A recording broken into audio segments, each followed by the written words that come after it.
मेरे पिताजी एक फर्म में काम करते हैं। हालांकि उनकी तनख्वाह से हमारा 2 वक्त का खाना ही मुश्किल से चल पाता है। हमारा घर 3 कमरों का छोटा सा दरबार था। मैं तो इतनी बदनसीब लड़की हूँ जो कि सिर्फ गरीबी का शिकार नहीं थी, बल्कि मेरी काली रंगत और चेहरे पर बने हुए चेचक के निशान भी मेरे लिए बदकिस्मती के दाग थे। पिताजी की कम कमाई की वजह से खाना ही कम मिल पाता था। पढ़ाई लिखाई तो दूर की बात थी, इसीलिए मेरी पढ़ाई भी पूरी ना हो सकी। मेरी बढ़ती उम्र और पिता की घटती तनख्वाह देखकर माँ ने मेरी शादी का फैसला किया, क्योंकि घर की बड़ी लड़की मैं ही थी। बाकी 2 बहनें और 1 भाई मुझसे छोटे थे। हालांकि वह देखने में मुझसे कहीं बेहतर थे। ऐसा लगता था कि खानदान की सारी बदनसीबी मेरे हिस्से में लिख दी गई है। माँ के कहने पर लोग रिश्ता कराने पर राजी हुए। कई बार लड़के वाले देखने आते, लेकिन मेरी काली रंगत को देखते ही उठकर चले जाते हैं। मेरी माँ मुझको यूं ताने देती जैसे मेरा काला रंग मेरा बहुत बड़ा कसूर हो। एक बार तो मेरी माँ ने यह भी कह दिया कि अंजलि अगर रंगत अच्छी ना ला सकती थी तो किस्मत ही अच्छी ले आती। मैं अपनी माँ का यह ताना खामोशी से सुन गई और अपने कमरे में आकर बैठ गई और आईने में अपनी शक्ल, जो कि बिल्कुल भद्दी थी, उसको देखने लगी। देखते देखते मैं यही सोच रही थी कि मेरी शक्लो सूरत मामूली सी लड़की से भी कम है, और इस पर सितम यह कि मेरे चेहरे पर चेचक के दाग जो कि मुझे और ख़राब बना रहे थे। ऐसा चेहरा था कि कोई नज़र भर कर देखना भी पसंद नहीं करता। तो शादी तो बहुत दूर की बात है, ऊपर से पिताजी कमाते इतना कम थे कि मोटा दहेज देकर भी शादी नहीं कर सकते थे। और फिर सोने पर सुहागा यह कि मैं बहुत ज़्यादा पढ़ी लिखी भी नहीं थी, तो यह भी रिश्ते में एक रुकावट थी। अक्सर शक्ल सूरत कम हो तो दहेज और पढ़ाई इन दोनों की भरपाई कर देते हैं, लेकिन मेरे यहाँ हर चीज़ की कमी थी। इसीलिए जैसे ही मैं 16 साल की हुई, मेरी माँ ने मेरे लिए रिश्ता देखना शुरू कर दिया। उनका कहना था कि शक्ल सूरत तो तेरे पास है नहीं, शायद तेरी कम उम्र की वजह से कोई तुझसे शादी कर ले। लेकिन मेरी किस्मत ने मेरा यहाँ भी साथ नहीं दिया। मेरे रिश्ते नाते मुझे देखकर नाक मुंह चढ़ाते हुए वापस चले जाते। एक बार मेरे लिए एक विकलांग लड़के का रिश्ता आया। मुझे मालूम हुआ कि मेरे लिए एक अपाहिज का रिश्ता आया है, तो मैंने माँ से कहा कि मैं इस विकलांग से शादी नहीं करूँगी। मैं कोई अपाहिज हूँ क्या जो ऐसे रिश्ते के साथ मेरी शादी कराना चाहती हो। यह सुनकर मेरी माँ ने मुझे खा जाने वाली नज़रों से देखा। कहने लगी, अरे तू अपनी शक्ल तो देख, इस शक्ल पर क्या तुझे कोई शहजादा मिल जाएगा। मेरी माँ मुझे हमेशा ऐसे ही ताने देती रहती थी। मैं यह सुनकर रोने लगी और सोचने लगी कि शायद मैं इतनी ही बदसूरत हूँ जितनी अपनी माँ को लगती हूँ, या फिर शायद मेरी माँ ही मुझे दुनिया की नज़रों से देखती है। हालांकि मैंने तो सुना था कि औलाद जैसी भी हो, माँ को हमेशा प्यारी ही लगती है, लेकिन नहीं, मैं अपनी माँ को हमेशा ही चुभती रहती थी। हालांकि सारे घर के कामकाज की जिम्मेदारी भी मैंने अपने सर पर उठा रखी थी। इस पर मेरी माँ की घूरती नज़रें मुझ पर रहती थी। मैं तैयार होकर शाम को उन लोगों के सामने बहुत अच्छी तरह से जाकर बैठ गई। लड़का भी उन लोगों के साथ ही आया था। उसकी एक टांग में पोलियो था, लेकिन शक्ल सूरत का थोड़ा अच्छा लग रहा था। मुझे देखकर उसके चेहरे पर अलग ही एहसास हुआ। कुछ ही देर बाद वो एकदम से खड़ा हो गया और अपने घर वालों से कहने लगा कि वापस चलो, मैं इतना भी गया गुजरा नहीं हूँ कि ऐसी किसी भी काली पीली लड़की से शादी कर लूँ। उसने ऐसा कहा जैसे कोई बहुत ही बदसूरत शक्ल की लड़की उसके सामने बैठी हो। अपनी इस बेइज्जती पर मेरा दिल टूट गया। अब तक कभी ऐसा ना हुआ था कि कोई लड़का मेरे सामने आकर मुझे इस तरह जलील करके गया हो। लेकिन यहाँ बात अलग थी। जैसे ही वो लोग गए, मैं भी अपने कमरे में आ गई। उस दिन मैं अपने कमरे में अकेले बैठकर बहुत रोई। मेरा दिल अपनी बदकिस्मती पर दहाड़े मार मार कर रो रहा था। एक अपाहिज शख्स ने भी मुझे इतनी बुरी तरह से जलील कर दिया। क्या मैं किसी के भी काबिल न थी? मेरी माँ अब मुझे बहुत बुरा समझने लगी थी। कहती थी, मुझे तो लगता है तुम्हारे रिश्ते के लिए मुझे किसी बाबा की मन्नत माननी पड़ेगी।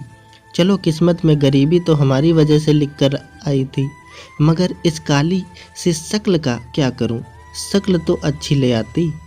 अब बैठी रहना हमारे सीने पर पलंग डालकर। यह सुनकर मेरा दिल चाहता कि ज़मीन फट जाए और मैं उसके अंदर समा जाऊं, या मुझे कोई बीमारी लग जाए जिससे मैं मर जाऊं। मेरे बाकी के भाई बहन भी इसी उम्मीद पर थे कि कब मेरी शादी हो और उनको भी आज़ादी मिले। अब तो मुझे भी लगने लगा था कि मेरी सारी ज़िंदगी अपने बाप की दहलीज पर ही गुजर जाएगी और इसी तरह अपनी माँ के ताने सुन सुनकर एक दिन मैं मर ही जाऊंगी। मेरे दिल से यह दुआ निकली कि काश मेरा कहीं दूर से रिश्ता आ जाए, ऐसी जगह से कि मैं दोबारा अपने घर वालों की शक्ल तक देख ना पाऊँ, जिन्हें मैं बहुत बुरी लगती हूँ। जैसा भी होगा, काना लंगड़ा लूला, मैं उससे शादी कर लूँगी। लेकिन मुझे अपनी माँ की बातें अब बर्दाश्त नहीं होती। लेकिन मेरे साथ जो हुआ वह किसी चमत्कार से कम ना था। मेरी माँ ने मोहल्ले की और औरतों से मेरे रिश्ते की बात कर रखी थी, लेकिन अब तक वह जितने भी रिश्ते लाई थी, सभी ने मेरी शक्ल को सामने रखते हुए मेरे रिश्ते के लिए मना कर दिया था। हालांकि वह सारे के सारे रिश्ते बहुत कम दर्जे के घराने से ही आते थे। कोई ड्राइवर था, कोई सब्जी बेचता था, तो कोई मोची था। लेकिन इस बार जो रिश्ता लेकर आई थी, उसे सुनकर मेरी माँ तो कुछ देर पलक झपकाना ही भूल गई। वह कहने लगी, क्या सच में उन्होंने हमारी बेटी अंजलि को पसंद कर लिया है? उन्होंने क्या फ़ोटो भी देखी है? तुम सच कह रही हो? बताओ ना, क्या उन्होंने लड़की को पसंद कर लिया है? मेरी माँ को अपने कानों पर यकीन नहीं हो रहा था। यकीन करना तो मेरे लिए भी मुश्किल हो रहा था, क्योंकि उस औरत के हिसाब से वह लोग बहुत अमीर थे। मेरी माँ पर तो शादी करने का भूत सवार ही था। वह कहने लगे कि उन्हें फ़ोन करके कहना कि हमारे घर आ जाएं, और अगर उन्होंने अंजलि का फ़ोटो देख ही लिया है तो फिर अब जल्द से जल्द हम यह रिश्ता तय कर सकते हैं। जितनी जल्द हो इसे लेकर अपने घर चले जाएं। वह रिश्ते वाली कहने लगी कि हाँ हाँ, आप चिंता ना करो, मैंने अंजलि का फ़ोटो दिखाया है और उन्होंने अंजलि को ही पसंद किया है। मुझे अपनी बदलती किस्मत पर यकीन नहीं आ रहा था कि मेरी भी किस्मत चमक सकती है। हम शायद चमत्कार पर कुछ ज़्यादा ही यकीन रखते हैं। कभी कभी अपने हालात से तंग आकर हकीकत से आंख मूंद लेते हैं और बिना सोचे समझे फैसले लेने पर मजबूर हो जाते हैं।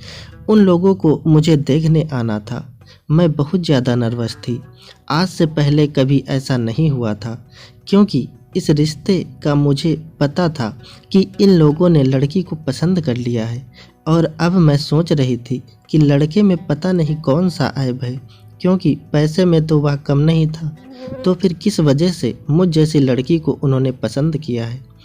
चेहरे पर मैंने कुछ भी नहीं लगाया था, चेहरा बिल्कुल सादा ही रखा था।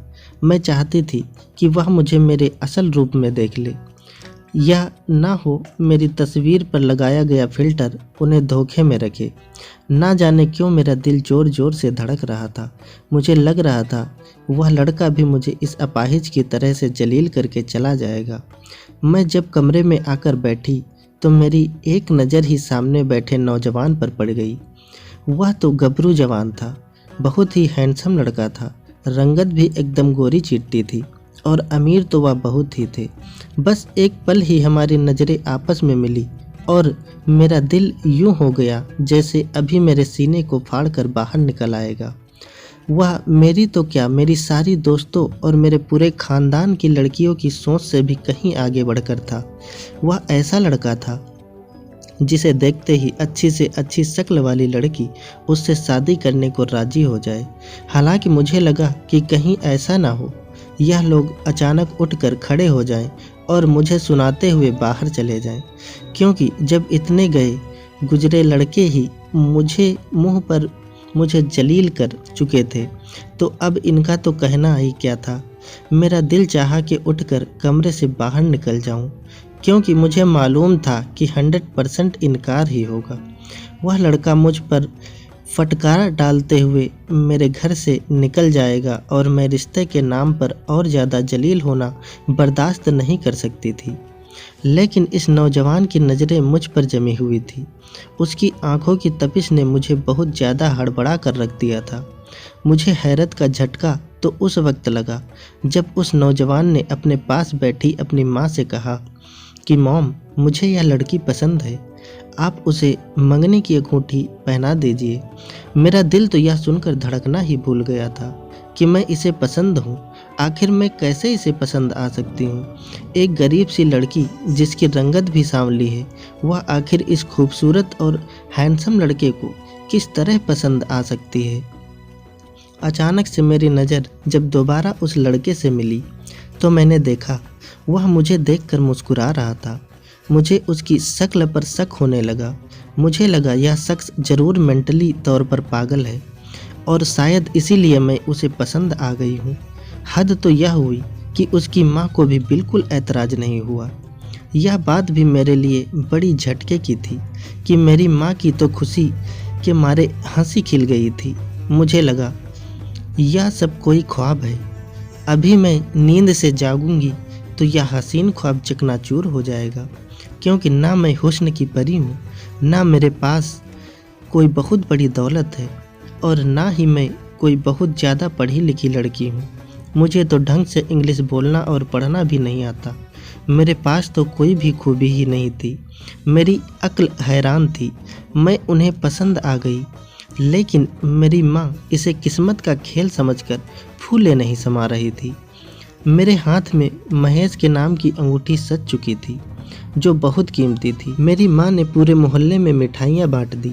आनन फानन में कुछ ही दिनों के बाद मेरी महेश के साथ शादी हो गई। उन्होंने दहेज में भी हमसे कुछ नहीं मांगा था। यहाँ तक कि मेरी दुल्हन वाली ड्रेस भी मेरे ससुराल से आई थी, जो कि बहुत महंगी लग रही थी। मुझे बहुत ही महंगे पार्लर से तैयार कराया गया था। आज तो मैं बहुत ज़्यादा खूबसूरत लग रही थी। ऐसा लग रहा था जैसे मैं कोई अप्सरा ही हूँ। मेरी काली रंगत मेकअप की मोटी मोटी परतों के पीछे कहीं छुप गई थी। आज ही ज़िंदगी में पहली बार मेरी माँ ने मेरी नज़र उतारी थी। मैं आज अपने घर वालों के साथ मोहल्ले वालों के लिए भी खास बन चुकी थी। सब ही मेरी किस्मत पर खुश हो रहे थे। कुछ लोगों की आंखें तो अब भी यकीन का घूंट नहीं पी रही थी कि मेरा पति इस कदर हैंडसम और मालदार है, जिसे देखकर लोग उंगलियां मुंह में दबा लें। मैं बड़े ठाठ के साथ रुखसत होकर अपने छोटे से घर से निकलकर एक बड़े से महल में आ गई।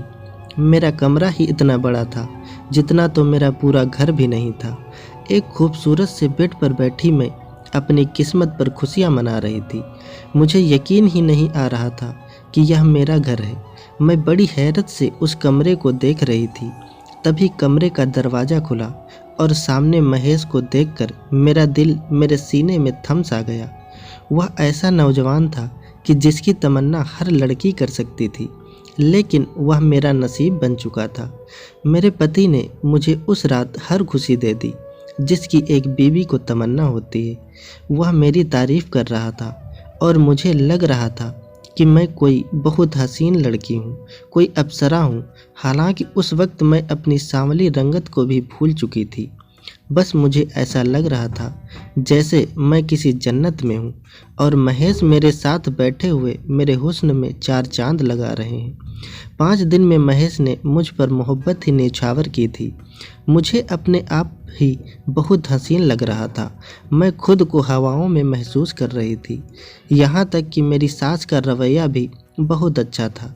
ऐसा लग रहा था जैसे अपनी माँ के घर तो मैं अब आई हूँ, अब तक मैं ससुराल में ही रह रही थी। 20 दिन बाद ही महेश मुझसे कहने लगे कि तैयारी कर लो, हम लोग हनीमून मनाने के लिए सऊदी अरब जा रहे हैं। यह खुशी सुनकर तो मेरे अंदर तितलियां सी उड़ने लगी। फिलहाल कुछ दिनों के अंदर ही हम हनीमून मनाने के लिए सऊदी अरब आ गए। मैंने अपनी सारी पैकिंग कर ली थी और महेश के साथ जहाज़ का सफ़र करते हुए जब मैं सऊदी पहुंची, वहां की ज़मीन पर कदम रखते ही मुझे ऐसा लगा जैसे मैं जन्नत में आ गई हूँ। लेकिन शायद यह मेरे ख्वाबों से जागने का वक्त था। यहाँ पहुंचकर महेश मुझे एक होटल में ले गए। बहुत बड़ा और आलीशान सा होटल था। वहाँ उन्होंने एक बहुत खूबसूरत सा कमरा लिया और मुझे कमरे में ले जाकर मुझसे कहने लगे, तुम कुछ देर आराम कर लो, मुझे काफ़ी थकी हुई लग रही हो। मैं किसी काम से जा रहा हूँ, जल्दी ही लौट कर आ जाऊँगा। मैं काफ़ी ज़्यादा थकी हुई थी, इसीलिए फ़ौरन लेट गई। लेटते ही तुरंत मेरी आंख लग गई और मैं सो गई। शाम गहरी हुई तब मेरी आंख खुली, लेकिन अभी तक महेश का कोई पता नहीं था। मैं उठकर बैठ गई। मुझे काफ़ी भूख लग रही थी, लेकिन मुझे ना तो इंग्लिश में बात करनी आती थी और ना ही मेरे पास पैसे थे कि मैं खाना मंगा सकूं। मैं उठकर खिड़की के पास चली गई। बेवजह ही कई घंटों से बाहर देख कर रही थी। मुझे लगा कि अभी महेश आ जाएंगे, लेकिन ऐसा नहीं हुआ। रात गहरी हो गई थी और मुझे भूख भी लग रही थी, लेकिन मेरे लिए यह बिल्कुल अनजान सी जगह थी। ना मैं यहाँ के रास्ते जानती थी और ना ही मुझे यहाँ के माहौल का पता था। मुझे तो यह भी नहीं पता था कि महेश आखिर गए कहाँ हैं, जो अभी तक आए नहीं। मैं भी यही सोच रही थी, तभी मेरे कमरे के दरवाजे पर आहट हुई। मुझे लगा महेश आ गए। मैंने जल्दी से दरवाज़ा खोल दिया, लेकिन बाहर एक अंग्रेज आदमी खड़ा था, जो मुझसे टूटी फूटी हिंदी में पूछने लगा कि क्या आप महेश के साथ आई हैं। मैं पहले ही परेशान थी। यह सुनकर मैं रोने लगी। मुझे यूं रोता देखकर वह शख्स वापस चला गया। मैंने सोचा हिम्मत करके खुद ही बाहर निकल कर देखती हूँ कि महेश कहाँ है। मैं अपना पर्स लेकर बाहर निकली और जहाँ तक मेरे बस में था होटल के आसपास देखने लगी। कुछ गलियाँ, कुछ सड़कें छानी और जल्द ही थक कर वापस होटल आ गई, लेकिन महेश मुझे कहीं नज़र नहीं आए। होटल आकर मैं बुरी तरह से रोने लगी कि अगर महेश वापस ना आए तो मैं क्या करूँगी, कहाँ जाऊँगी। मैं तो किसी के बारे में कुछ भी नहीं जानती थी, ना ही मेरे पास अपने घर का कोई फ़ोन नंबर था। सब कुछ इतनी जल्दी में हुआ था कि मैं कुछ भी इकट्ठा ना कर पाई थी। मैंने सोचा था कि यहाँ आकर महेश से ही फ़ोन कराऊंगी और फिर अपनी माँ से बात करूंगी, लेकिन ऐसा कुछ भी ना हो सका और यह आफत मेरे ऊपर आ गई। मैंने तो अपनी तरफ से सारी मेहनत कर ली, यहाँ तक कई घंटों की मेहनत के बाद भी मुझे सड़कों पर महेश का पता भी नहीं मिला। और अब मैं यही सोच सोच कर फूट फूट कर रोने लगी।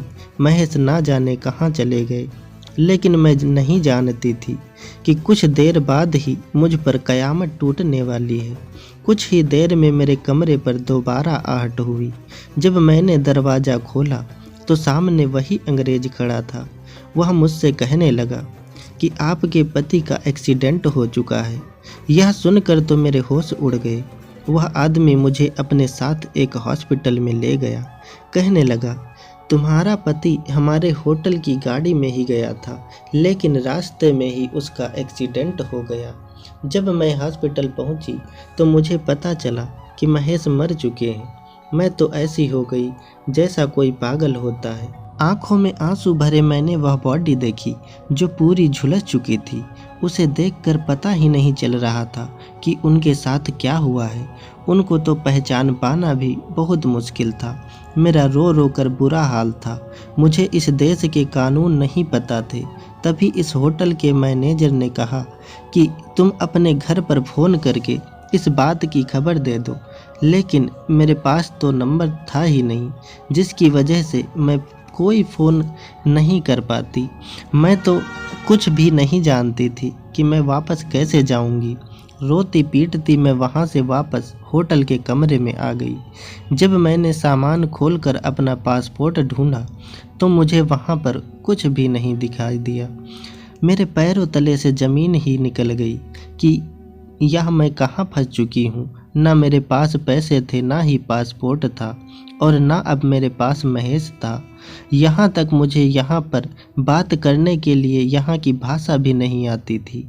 मुझे तो महेश के घर का भी अता पता कुछ मालूम नहीं था और यहाँ पड़े हुए सामान से भी मुझे कुछ ऐसा काम का ना मिला।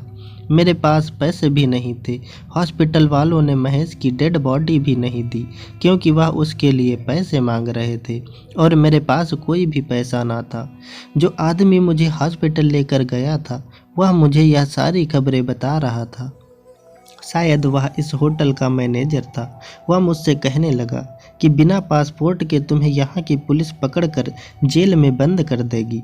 तुम्हारे पास कुछ भी ऐसा नहीं है कि तुम यहाँ से वापस अपने देश जा सको, और तुम्हारे पति ने बस आज रात तक का ही किराया हमें दिया था, तो अगली सुबह तुम्हें यह होटल भी खाली करना पड़ेगा। मैं भूखी प्यासी इतने बड़े गम को झेल रही थी, उस पर यह खबर कि अब कल मुझे होटल भी खाली करना होगा, इस नए गम को झेल ना सकी और मेरी आंखें लगातार रोने लगी। मेरे लिए यह सब मौत से ज़्यादा खतरनाक था। मैंने उस आदमी से कहा कि भाई मैं यहाँ से कहाँ जाऊँगी, मैं तो यहाँ किसी को भी नहीं जानती हूँ, और तुम्हें पता है मेरे पति की एक्सीडेंट में मौत हो गई है और मेरे पास कोई पता ठिकाना नहीं है। वह आदमी कहने लगा कि देखो तुम परेशान तो हो, लेकिन यह प्रॉब्लम तुम्हारी है, मैं इसमें कोई मदद नहीं कर सकता, मैं तो खुद यहाँ पर नौकरी करता हूँ। मैं लगातार रोए जा रही थी। मुझे रोता देखकर वह बाहर चला गया। मुझे इतनी तेज भूख लग रही थी कि बस सारे गम भूल कर मुझे इस वक्त खाना चाहिए था। कुछ देर बाद वह आदमी दोबारा आया और उसके साथ एक वेटर भी था, जिसके हाथ में खाने की थाली भी थी। वह मेरे कमरे में आया और मुझसे कहने लगा, मैं तुम्हारे साथ सिर्फ यह भलाई कर सकता हूँ कि आज रात का खाना तुम्हें खिला दूँ, लेकिन मैं तुम्हें फ्री में होटल में नहीं रख सकता। तुम्हें सुबह हर हाल में यह होटल खाली करना ही होगा। देखने में वह आदमी अंग्रेज लग रहा था। गोरी रंगत, हरी आंखें और बहुत ही खूबसूरत, लेकिन टूटी फूटी हिंदी बोलकर मुझे समझा रहा था। मैं बहुत बड़े गम से गुजर रही थी, लेकिन उससे ज़्यादा यह सोचकर परेशान थी कि मैं जिस मुसीबत में फंस गई हूँ, अभी उससे बाहर कैसे निकलूँ। आखिर किस तरह मैं अपनी ज़िंदगी यहाँ गुजारूँगी और किस तरह से अपने घर वापस जाऊँगी। वहाँ से बाहर निकलने का मेरे पास कोई दूसरा रास्ता नहीं था। बहुत बड़ा हादसा था जो मेरे साथ हो चुका था। मैंने खाना खाया और रोते रोते सो गई। अगली सुबह ही वो आदमी मेरे कमरे में आया और मुझसे कहने लगा, अब तुम्हें कमरा खाली करना पड़ेगा। मैं रोने लगी, उसके हाथ जोड़कर मन्नतें करने लगी। मैंने कहा कि मैं यहाँ किसी को नहीं जानती, मैं कहाँ जाऊँगी। ऐसा करो कि तुम मुझे इस होटल में नौकरी दे दो, मैं कोई भी काम कर लूँगी, झाड़ू पोछा से लेकर बर्तन धोने तक। इस पर उसने कहा कि तुम तो हमारी भाषा भी नहीं जानती और ना ही तुम्हारे पास पासपोर्ट है, इसीलिए इस होटल में तो क्या, कहीं भी तुम यहाँ काम नहीं कर पाओगी। और यह कहकर वह बाहर जाने लगा। तभी अचानक वह जाते जाते वापस पलटा और मुझसे कहा कि एक काम करो, तुम मेरे साथ चलो, मैं तुम्हारे रहने और नौकरी दोनों का इंतजाम कर सकता हूँ। मेरे पास उस आदमी की बात मानने के अलावा दूसरा कोई रास्ता ना था। मैं उसके साथ चली गई।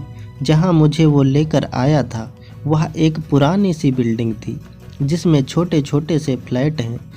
उसके एक फ्लैट के पास जाकर घंटी बजाई। अंदर से बड़ी सांवली रंग की लेकिन मॉडर्न कपड़े पहने हुए लड़की निकली। शक्ल सूरत से अफ्रीका की लग रही थी, लेकिन रंग और नक्शे से बिल्कुल मेरी ही थी। फिर वह मुझे अंदर ले गई। साथ में वह आदमी भी था। उसने अंग्रेजी में उस लड़की से कुछ बातें की। उस कमरे में और भी लड़कियां थीं जो बिना स्कर्ट पहने हुए लगभग सारी ही सांवले रंग की थी। सांवले रंग की मैं उनमें खड़ी हुई अच्छी लग रही थी। मैं खामोशी से एक जगह बैठ गई, क्योंकि वैसे भी मुझे कुछ भी समझ नहीं आ रहा था। कुछ देर तो वो लड़कियां मुझे देखती रहीं, फिर आपस में ना जाने किस भाषा में बात करने लगी। फिर वह लड़की जो मैनेजर से बात कर रही थी मुझे अपने साथ कमरे में ले गई और एक लड़की को कुछ कहने लगी। उसके बाद उस लड़की ने मेरे बालों को काटना छाटना शुरू किया। मैं हैरान परेशान बस यह सब होता हुआ देख रही थी। मुझे कुछ भी समझ नहीं आ रहा था। वह मेरे बालों का स्टाइल बनाने के बाद मेरे चेहरे पर बहुत कुछ लगा रही थी। कुछ ही देर में उस लड़की ने मेरा हुलिया ही बदल दिया। मैं हैरान इस बात पर थी कि मुझे तैयार क्यों किया जा रहा है। मैं तो समझ रही थी कि मुझे घर का काम काज करना पड़ेगा, लेकिन यहाँ तो हो ही कुछ और रहा है। मुझे लगा शायद मुझे वेटर की जॉब करनी है। आखिर मेरा कमज़ोर दिमाग बस यहीं तक सोच समझ सकता था। करीब 2 घंटे बाद उस होटल के मैनेजर के साथ 5 काले अंग्रेज भी कमरे में आए। शायद वह नाइजीरिया के लग रहे थे। उस लड़की ने मुझे उनके सामने बिठा दिया। मुझे यह सब बहुत अजीब लग रहा था, लेकिन अब इन सारे मर्दों को अपनी तरफ अजीब नज़रों से देखते हुए मुझे कुछ समझ में आने लगा था। तभी उसमें से एक आदमी ने मैनेजर को पैसे निकाल कर दिए। पैसे लेकर वह मैनेजर बहुत खुश हुआ। फिर मुझसे कहने लगा कि इस शख्स के साथ चली जाओ। यह सुनकर मुझे बहुत बड़ी गड़बड़ का एहसास हुआ। मुझे लगा कि यह मेरे साथ क्या हो गया, मैं तो गलत हाथों में पड़ गई। मैंने कहा कि मुझे कहीं नहीं जाना। इस बात पर वह मैनेजर बहुत गुस्सा हुआ और मुझे घूरने लगा। साथ ही वह कहने लगा कि ज़्यादा बकबक मत करो, वरना सड़कों पर भीख मांगती नज़र आओगी। हम तुम्हारे हाथ पैर तोड़कर तुम्हें बाहर खड़ा कर देंगे और आती जाती गाड़ियों से भीख मांगती रहोगी। यह कहकर उसने मेरा हाथ उस आदमी के हाथ में दे दिया। लंबे चौड़े काले से नाइजीरियन आदमी के साथ मैं घबराई हुई सी खड़ी थी कि मैं किस मुसीबत में फंस गई। यहाँ से मैं वापस भी नहीं जा सकती और ना जाने यह कसाई जैसे आदमी मेरे साथ क्या करेंगे। वह आदमी मुझे एक होटल के कमरे में ले गया। दरअसल वहाँ सारी लड़कियाँ अपने जिस्म को बेचने का धंधा करती थी और मुझसे भी यह लोग अब यही काम लेने लगे। मैं रोज़ रोती थी, हर बार इनकार करती थी, लेकिन हार कर मुझे यह काम करना भी पड़ता था। उस जगह पर ऐसे लोग आते थे जिन्हें सांवली लड़कियां बहुत पसंद थी और उन्हीं की मांग थी और उनकी कीमत भी ज़्यादा दी जाती थी। मैं हर रात सोने से पहले यह सोचती कि काश मेरे पति महेश का एक्सीडेंट ना हुआ होता, या शायद मेरी शादी ही ना हुई होती, क्योंकि शादी की मेरे पास कुछ अच्छी यादें भी थी। इसीलिए मैं यही सोचती कि काश महेश जिंदा होते, या कहीं से महेश जिंदा होकर आ जाएं और मुझे इस दलदल से निकाल कर अपने घर ले जाएं। लेकिन मुझे पता था कि अब मैं सिर्फ सोच सकती हूँ, हकीकत तो इससे बिल्कुल उलट है। और मैं अपनी किस्मत को रोते रोते सो जाती। सुबह उठकर भी अपनी किस्मत को रोती कि मैं किस नर्क में फंस गई हूँ। एक बार मैंने जाने से इनकार कर दिया, जिस पर वह मैनेजर मुझ पर चीखने लगा, लेकिन मैं अपनी बात पर अड़ी रही, जिससे गुस्सा होकर वह मैनेजर मुझे कमरे में ले गया और मुझे बहुत मारा, इतना कि मेरा हुलिया बिगड़ गया। मुझे ठीक होने में कम से कम 2 हफ्ता लगा। उसके बाद मेरे अंदर ऐसी ताकत ही ना बची कि मैं इनकार कर सकूं। मेरी सारी हिम्मत उस मारपीट से टूट गई थी। उसके बाद मैंने कभी इनकार नहीं किया। हालांकि यह काम मुझे पसंद नहीं था, मगर मेरी मजबूरी थी कि मैं इसके अलावा कुछ करना चाहती थी। यहाँ मेरा कोई अपना ना था। मैं सब कुछ अब किस्मत समझकर कबूल कर लिया। यही धंधा करते करते मुझे 1 साल गुजर गया। एक बार इसी मैनेजर का सेठ मुझे अपनी गाड़ी में अपने घर ले गया। रात गुजारने के बाद जब मैं सुबह वापस जाने लगी तो उस सेठ ने अपने नौकर को आवाज़ लगाई। जब वह नौकर आया, उसे देखकर तो मैं हैरान हो गई और वह आदमी भी मुझे देखकर घबरा गया। यह तो महेश ही था। मैं बेधड़क उसकी तरफ बढ़ी और मैं रोने लगी कि महेश, आप जिंदा हो। फिर मैंने पूछा कि आप मुझे छोड़कर कहाँ चले गए थे। वह मेरे किसी सवाल का जवाब नहीं दे रहा था। तभी वह सेठ, जो मुझे हैरत से देख रहा था, अचानक बोला कि यह लड़का तो हमारा नौकर है, जो हमारे कहने पर अलग अलग देशों से लड़कियों के साथ शादी करके यहाँ पर लेकर आता है और फिर उन लड़कियों को हम यहाँ इस धंधे में लगाते हैं ताकि हम अच्छे पैसे कमा सकें, और तुम्हारे जैसे छोटे घरानों के लोग ऐसे मालदार और खूबसूरत रिश्तों को देखकर बिना कुछ सोचे समझे शादी की हामी भर देते हैं। यह सुनकर मेरी सारी उम्मीदें टूट गई। मेरे बची खुची किस्मत भी ख़त्म हो गई। मुझे लगा कि अब मेरे पैरों में हमेशा ये बेड़ियाँ पड़ चुकी हैं, जो कि कभी ना ख़त्म होंगी। और मैं यह सोचती हुई ड्राइवर के साथ बैठकर वापस से उसी गंदे फ्लैट में आ गई। और शायद अब ज़िंदगी की बाकी सांसें भी मुझे अपने इसी धंधे में निकालनी पड़ेगी। लेकिन उस रात मैंने यह सोचा कि हमारे परिवार वालों ने बिना सोचे समझे मेरी शादी सिर्फ पैसा और हुस्न देख कर दी। उन्हें लगा कि शायद यह कोई चमत्कार है और हमारी लड़की बाहर के देश में जाकर बहुत खुश रहेगी। और ना जाने मुझ जैसी कितनी लड़कियां इसी तरह बेवकूफ़ बनकर अपने देश से इतनी दूर आती हैं और यहां आकर इन जानवरों के हाथ बेची जाती हैं। आज सोने से पहले मैं बस यही सोच रही थी कि मेरी ज़िंदगी तो अब बर्बाद हो चुकी, लेकिन शायद लोगों को समझ आए और लोग अपनी लड़कियों का रिश्ता सोच समझ कर करें। हर एक रिश्ते की छान पटक करें कि वह लड़की कहाँ दे रहे हैं। शायद इसी तरह से और किसी लड़की के साथ ऐसा ना हो। यह सिर्फ मेरी सोच थी। दोस्तों, उम्मीद करता हूँ आपको हमारी कहानी पसंद आई होगी। अगर कहानी पसंद आई है तो वीडियो को लाइक करें और चैनल पर नए हैं तो चैनल को सब्सक्राइब करें और हाँ, नोटिफिकेशन बेल को ज़रूर दबाएं ताकि अगली अपडेट सबसे पहले आपको मिले। धन्यवाद दोस्तों।